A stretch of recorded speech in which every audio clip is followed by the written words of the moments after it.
तो ये वीडियो है ओशो के एक उपदेश पर। उस उपदेश को मैं यहाँ डाल भी दूंगा, आप पढ़ लेना। और मैं उसको पढ़ के आपको बता दे रहा हूँ कि वो क्या कहना चाह रहे हैं। वो कह रहे हैं कि साधारणतया हम किसी काम का प्रारंभ करते हैं। आम आदमियों की बात कर रहे हैं कि साधारणतया जब हम किसी काम का प्रारंभ करते हैं तो कामना से करते हैं।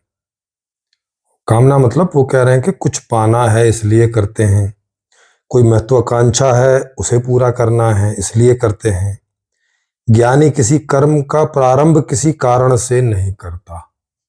अब ये ज्ञानी के बारे में बता रहे हैं कि जो ज्ञानी पुरुष है, जैसे ओशो को उदाहरण के तौर पर लें, क्योंकि अब वो बता रहे तो अपने आप को तो ज्ञानी मानते ही होंगे। तो कह रहे हैं कि जो ज्ञानी पुरुष है वो किसी कारण से कोई काम नहीं करता है, मतलब वो वही अकारण करता है। अब कैसे करता है देखो, कि उसे कुछ भी पाना नहीं है, उसे कुछ भी होना नहीं है। मतलब ये ज्ञानी उसे कह रहे हैं कि जिसे ना कुछ पाना है और ना कुछ उसे कुछ होना है। फिर वो जो होना था वो हो चुका, जो उसे पाना था वो पा लिया। फिर भी कर्म तो होते हैं, तो इन कर्मों में कोई प्रारब्ध की वासना नहीं होती, कोई आरंभ नहीं है। प्रभु जो करवाता है वो होता है। ज्ञानी अपने कहे कुछ भी नहीं कर रहा है। प्रभु अगर उससे बुलवाए तो वो बोलता है, प्रभु मौन रखे तो मौन रहता है, प्रभु चलाए तो चलता है, प्रभु ना चलाए तो रुका रहता है। जिस दिन अहंकार गया उसी दिन कर्मों को प्रारब्ध करने की आकांक्षा थी वह भी गई। मतलब अहंकार से यहाँ मतलब मैं ये हूं, मैं वो हूं, मैं ये नहीं हूं, मैं वो नहीं हूं, मैं ऐसा हूं, मैं वैसा हूं, मैं अच्छा हूं, मैं बुरा हूं, मैं महान हूं, मैं निम्न हूं। मैं को ये अहंकार बोलते हैं। कोई भी तरह का मैं, तुम्हारे मैंपन ही गया, यही करेंगे। अब ज्ञानी जो पुरुष है वो अब उसका कोई मैं है नहीं, मतलब अब उसकी कोई पर्सनैलिटी नहीं बची, जो कि सफेद झूठ है। क्योंकि जब तक शरीर है तब तक शरीर का एक कॉम्बिनेशन तो है। जो अब तक उसका कॉम्बिनेशन था, ज्ञानी होते ही शरीर का कॉम्बिनेशन तो खत्म नहीं हो जाता। क्योंकि अगर शरीर का कॉम्बिनेशन खत्म हो जाता वो तो मर गया होता अब तक, पर मरता तो है नहीं, शरीर तो है, तो शरीर का कॉम्बिनेशन भी है। माने उसको अब तक अगर आम खाना स्वादिष्ट लगता था तो ज्ञानी होने के बाद भी आम खाना तो स्वादिष्ट लगेगा ही। कोई व्यक्ति उसको अच्छा लगता था तो वो व्यक्ति तो अच्छा लगेगा ही, कोई बुरा लगता था तो वो बुरा लगेगा ही। केवल ज्ञानी होने मात्र से इस तरह की तो कुछ नहीं होगा। और आप देख भी सकते हो कि ओशो माँ शीला को बाद में कुतिया बिच ऐसी ऐसी बातें बोलते हैं, मतलब इनको बुरा लगता था। तो फिर इनका तो फिर मैं भी होगा। भला ईश्वर इनके मुंह से उसको बिच माने कुतिया क्यों कहलवाएगा? उसको क्या प्रॉब्लम है? उसकी दुनिया में ऐसा क्या हो गया जो वो नहीं चाहता था और वो हो गया? फिर तो माँ शीला ज्यादा ताकतवर होगी। ईश्वर की इच्छा के विरुद्ध उसने ऐसा यहाँ कुछ कर दिया और ईश्वर को ओशो के द्वारा माँ शीला को कुतिया बुलवाना पड़ा। आप सोचो,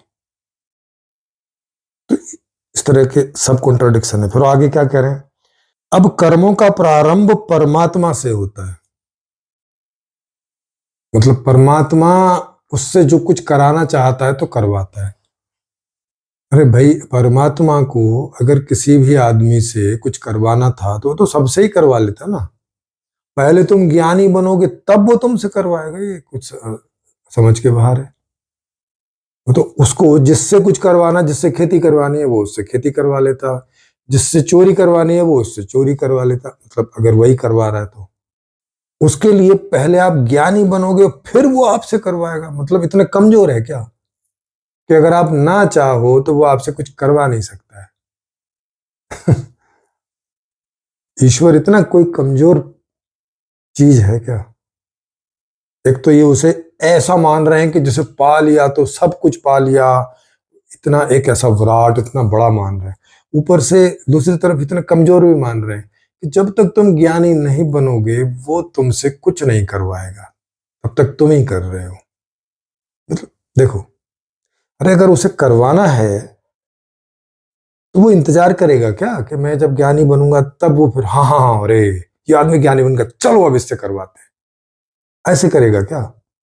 फिर कह रहे हैं कि प्रारंभ परमात्मा से होता है और कर्मों का अंत भी उसी को समर्पित है। मतलब वो अब जब उसके अंदर तो मैं है नहीं है तो समर्पित किस बात का है? समर्पित तो करने वाला कोई होगा ना। अभी तो ऊपर कह रहे हैं कि मैं गया, जब मैं गया तो अब किस बात को समर्पण है? अब तो जब ईश्वर ही इसमें से होके सब जी रहा है तो अब काहे का समर्पण? समर्पण तो तुम कर चुके ना पहले ही। अब रोज रोज काहे का समर्पण? जो कर रहे हो उसको और समर्पित करना है। वो तो तभी हो सकता है जब तुम्हारा मैं हो करने का। तो ये भी यहाँ पे इतना इतना इनका विरोधाभास है। ज्ञानी में कर्म प्रकट होता है लेकिन शुरू नहीं होता। अब बताओ, ज्ञानी में कर्म तो प्रकट हो जाएगा मगर वो शुरू नहीं होगा। क्या मतलब है इस बात का? शुरू परमात्मा में होता है, लहर परमात्मा से उठती है, ज्ञानी में प्रकट होती है। तो कुल मिला के ऐसी बातें जो ऐसा होता है ना, कोई आदमी थोड़ा कुछ नशे टाइप में रहता है। नशा मतलब ये नहीं है कि कोई सुट्टा ही मार के बैठा हो। नशा माने कुछ भी बोरा गया है आदमी, कुछ हो गया है उसके दिमाग में, बोरा गया है, मतलब कुछ भी बोलता रहता है। उसको पूछो कुछ बोलेगा कुछ, अभी 2 लाइन पहले जो बोले अगली 2 लाइन में पहली 2 लाइन की उल्टी बात बोल देगा, इस तरह का। अब एक बात सोचिए, अगर इस मैं से दिक्कत है ईश्वर को तो उसने ऐसा सिस्टम ही क्यों बनाया कि भाई ये पहले तो शरीर में मैं पैदा हो जाए, अब ये इस मैं को गलाने के लिए सालों साल प्रयास करे, समर्पण करे, फिर ये मैं गलेगा, फिर ईश्वर इस गले हुए मैं वाले शरीर से कुछ करेगा। भाई चक्कर क्या है भाई साहब, करना क्या चाह रहे हो ये बताओ?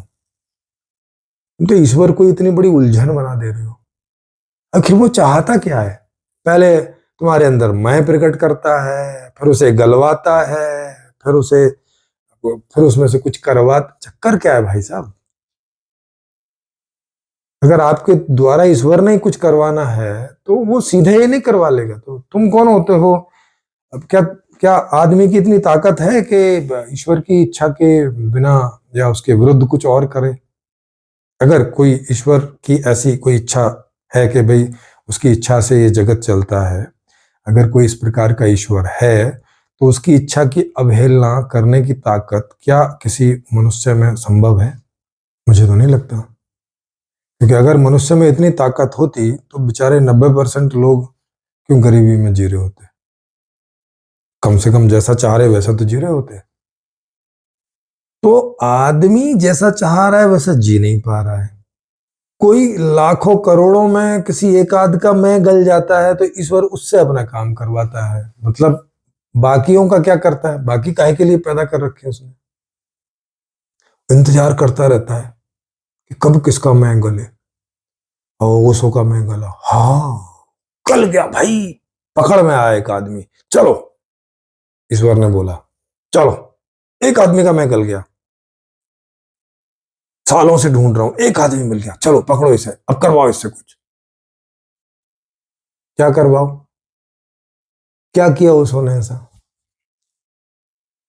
जो गला हुआ मैं का आदमी करता? ऐसा क्या किया उन्होंने जिसके अंदर मैं नहीं है? ईश्वर ने उनसे करवाया, क्या करवाया कि उन्हें अमेरिका भेजा ईश्वर ने, फिर वहां रजनीशपुरम बसवाया ईश्वर ने, फिर वहां की राजनीतिक सत्ता ने इन्हें 5 साल में उखाड़ के फेंक दिया और ईश्वर कुछ नहीं कर सका इनके थ्रू। फिर ईश्वर ने इनको यहाँ यहाँ भगा लाए, यहाँ भाग आए, दूसरे देशों में भी जाना चाहते थे, सबने मना कर दिया। ईश्वर कुछ कर नहीं पा रहा है, ईश्वर मन महसूस कह रह गया। हाँ, एक आदमी के मैं मरने से कुछ फायदा नहीं हुआ यार, यहाँ आ गए और बाकी 4-5 साल जो वो जिंदा रहे उसमें जो भी स्पीच करते रहे। हुआ क्या? क्या हुआ उस रजनीशपुरम का? काहे के लिए ईश्वर ने वो रजनीशपुरम बसवाया था? इतने सारे लोगों के पैसे वहां खराब करवा दिए। वो बेचारे पता नहीं वापस जाके कैसे कैसे दोबारा से सेटल हुए होंगे वो हजारों लोग, जो इन ईश्वर पुरुष के कहने के चक्कर में आके वहां सब लगा बैठे, ऐसा सोच के इनका तो मैं गल गया है, अब तो ईश्वर ही इनसे करवा रहा है। अब ईश्वर जो कुछ करवाए उसे कौन रोक सकता है? बोला नहीं, पता चला अमेरिका की सरकार ने रोक दिया। अमेरिका की सरकार ज्यादा ताकतवर निकला ईश्वर के आगे। बताइए, ये हाल है। और अभी भी इनकी किताबें पढ़ी हैं, लोग पढ़ते रहते हैं और ऐसे शेयर करते रहते हैं, जरा भी नहीं उस पर चिंतन मनन करते कि क्या बके जा रहे हैं ये। इनकी 10 लाइनें पढ़ो, उनका कोई मतलब है आपस में? बिल्कुल पागलपन जैसा है। क्या है बताओ इसमें? कि मैं को मारना है भाई, क्यों? मैं में ऐसी कौन सी प्रॉब्लम आ रही है भाई साहब? अरे कोई ईश्वर होगा, उसका भी तो मैं होगा, कि वो बिना मैं वाला है। तो जब ईश्वर के मैं से कोई प्रॉब्लम नहीं है तो आदमी के मैं से क्या दिक्कत आ रही है? जब पशु पक्षियों के मैं से कोई दिक्कत नहीं है, आदमी ही अकेला ऐसा बचा है कि बस इसी के मैं से दिक्कत हो रही है भाई ईश्वर को। इसका मैं है तो बस उसका कुछ कर नहीं पा रहा है, मतलब सब पूरी योजना पे पानी फिर गया ईश्वर की। इतने जीव जंतु हैं, उन सबके मैं है, वहां कोई दिक्कत नहीं है। ईश्वर का भी अपना मैं है, उससे भी उसको कोई दिक्कत नहीं, बस आदमी के मैं से दिक्कत हो रही है सारी। ये चाहता क्या है ईश्वर? बोलता है आदमी ही कर्म योनि है, यही कर्म कर सकता है। कर्म करेगा कैसे जब तुम इसके तो मैं को खत्म करने के चक्कर में लगे हो? और इसका मैं खत्म कर दिया, मान लिया सच में इन्होंने ओशो का मैं खत्म कर दिया, अब ओशो से और इतने सारे लोगों का मैं खत्म करवाने पर लगे हुए हैं। अरे भाई वैसे ही निपटा दो सबको।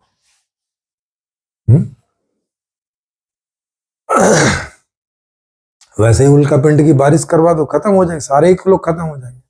मैं खत्म करवा के शरीरों का क्या करोगे तुम, ये बताओ?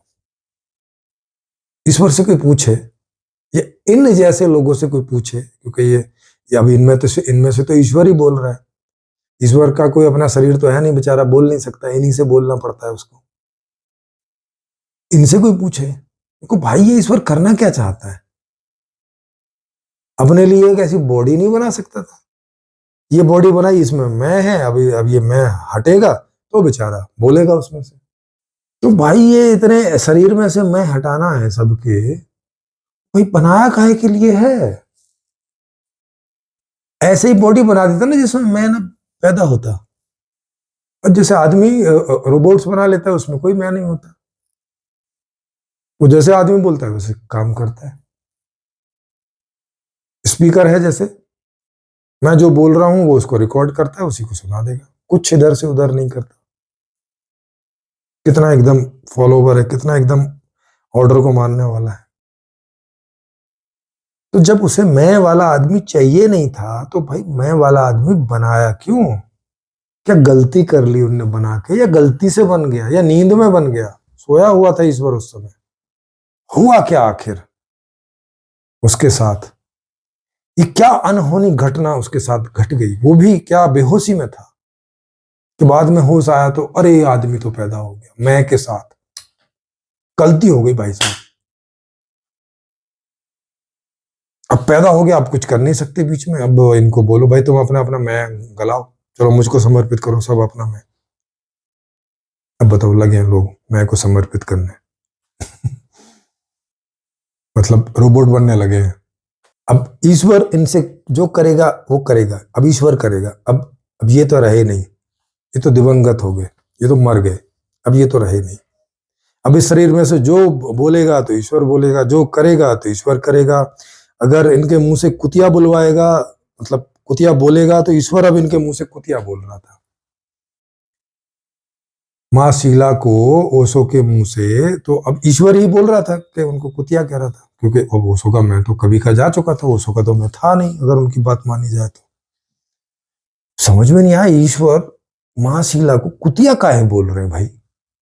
शीला ने ऐसा क्या कर दिया जो वो करवाना नहीं चाह रहे थे, और शीला का मैं नहीं गला पाए? इतना जरूरी था तो चलो शीला ने अपना मैं नहीं गलाया है, तुम ही गला डालते उसका। तुम्हारे वहां 21 जो इनर सर्कल के लोग थे उनका मैं नहीं गला, तो तुम तो ईश्वर थे भाई, कुछ करते यार। वो बोला करते थे ओशो कि किसी को भी हिप्नोटाइज किया जा सकता है, ये हिप्नोटाइज भी नहीं कर सके उन 21 लोगों को, कि कम से कम जो काम करवा रहे हैं जैसा करवा रहे हैं वैसा तो करवा लेते। फिर दूसरी तरफ ओशो बोलते मैं तो कहीं आता जाता नहीं था, बस स्पीच ही करता था अपने कमरे में, कमरे से स्पीच वाली जो जगह होती थी स्टेज वहां तक, बस वहां से आता था जाता था, मैं तो कुछ करता नहीं था। फिर भी बोल रहे हैं कि अब ईश्वर ने जो करना है वो करेगा, मैं तो कुछ करूंगा नहीं। माने तो ईश्वर तो स्पीच के अलावा कुछ करवाते नहीं थे इनसे, तो भाई ईश्वर को स्पीच ही करनी थी बस। और स्पीच सुना रहे थे उन लोगों को जिनका मैं नहीं था, और क्या सुना रहे थे, यही कि तुम अब सब अपना मैं गला दो, यही स्पीच करवा रहे थे। अगर ईश्वर को सारे लोग बिना मैं के चाहिए तो भाई ये मैं पैदा करने का सिस्टम उन्होंने बनाया क्यों, ये गलती कर क्यों ली? और फिर स्वीकार भी नहीं कर रहा है कि मुझसे ये गलती हो गई है भाई